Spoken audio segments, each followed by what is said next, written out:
మీరు as a physician and surgeon sir, మీరు చాలా చూసుంటారు. ఎన్ని కేసెస్ చూసినా ఒక మూల కారణం ఒకటి పట్టుకుంటాం కదా, వాళ్ళు ఏం తప్పు చేశారని. ఆ మూల కారణం ఏంటి సార్? అంటే మీరు అడిగిన ప్రశ్నకు సూటిగా జవాబు చెప్పాలంటే ఒకే ఒక మాటలో జీవన శైలి, లైఫ్ స్టైల్ ఒక మాటలో చెప్పాలండి. ఎందుకంటే ఇప్పుడు మద్యపానం వల్ల కానీ లేకుంటే పొగాకు సేవించిన వరకు క్యాన్సర్ అందరికీ తెలుసు, అది డైరెక్ట్.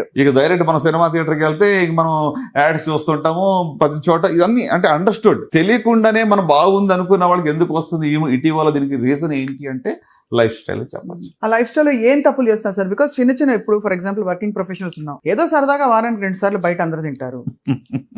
పోనీ మద్యపానం అండ్ స్మోకింగ్ పక్కన పెట్టేస్తే అందరూ అప్పుడప్పుడు ఫాస్ట్ ఫుడ్ తింటారు. మీరు చూడండి ఇప్పుడు ఇటీవల నంబర్ ఆఫ్ రెస్టారెంట్స్ హైదరాబాద్ లో ఎన్ని వచ్చినాయి అనేది, ఇంకా ఎన్ని వచ్చినా రష్ సార్ ఎప్పుడు చూస్తాం. అదే కదా, అంటే ఎంత అన్లిమిటెడ్ ఫుడ్ అని పెట్టడం వల్ల ఈ బఫే వాటిలో అంటే డీప్ ఫ్రైడ్ ఫుడ్స్, లేకుంటే ప్రాసెస్డ్ ఫుడ్స్, లేకుంటే రెడ్ మీట్, అది కాకుండా మరి బేకరీ ఐటమ్స్, కేక్స్, ఇవన్నీ కూడా కన్సంప్షన్ పెరిగిపోయింది. దీనివల్ల ఏంటంటే మన యొక్క ఓవరాల్ సమతుల్యత బాడీలో దెబ్బతింటా ఉంది. సో ఫుడ్ అనేది ఫండమెంటల్ ఫర్ అవర్ హెల్త్ అండి. అంటే you are what you eat. మనం ఏం తింటాం అది అవుతాం మనం, అంతే కదా. సో గనక ఫుడ్ మీద నిజంగా మనం కాన్సన్ట్రేట్ చేస్తే దీర్ఘకాల వ్యాధులు చాలా వరకు రాకుండా చూసుకోవచ్చు అని అనుకుంటారు. సో మీరు అన్నారు కదా ఇందాక ప్రాసెస్డ్ ఫుడ్ కావనివ్వండి, లేకుంటే మరి డీప్ ఫ్రైడ్ ఫుడ్స్, ఎక్కువగాని బాగా నూనెలో వేయించిన ఫుడ్. అంటే మనం ఏంటంటే ప్రకృతికి దగ్గరగా ఉండే ఫుడ్స్ దూరంగా వెళ్తున్నాం ఇప్పుడు. లీఫీ వెజిటబుల్స్ కానివ్వండి, లేకుంటే ఆర్గానిక్ ఫుడ్ కానివ్వండి, లేకపోతే ఎక్కువగా మనం ఏమంటారు ఇప్పుడు వెజిటబుల్స్, ఫర్ ఎగ్జాంపుల్ ఇప్పుడు బ్రోకలీ కానీ, క్యారెట్స్ కానీ, లేకుంటే అలాగే మరి మనం చూస్తే టొమాటోస్, అంటే రెగ్యులర్ మనకి యాంటీ క్యాన్సర్ ప్రాపర్టీ ఉన్న ఫుడ్స్ కన్సంప్షన్ అనేది తగ్గుతా ఉంది, ఫాస్ట్ ఫుడ్స్ పెరుగుతా ఉంది. అంటే దాని వల్ల బాగా అసలు అంటే ఎక్కడో అది బ్రేక్ డౌన్ అవుతుంది బాడీ లోపల.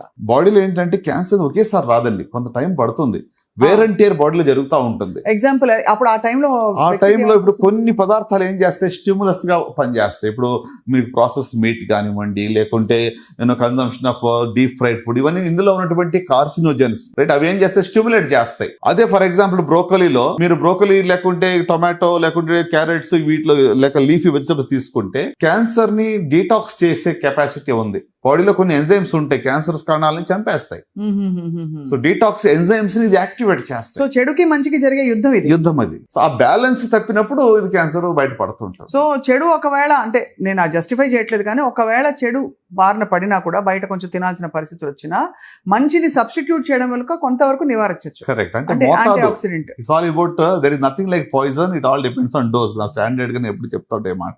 అదే ఓకే. సో అంటే ఏది కూడా అతిగా తీసుకుని ఉంటే దానివల్ల అది బికమ్స్ పాయిజన్ ఫర్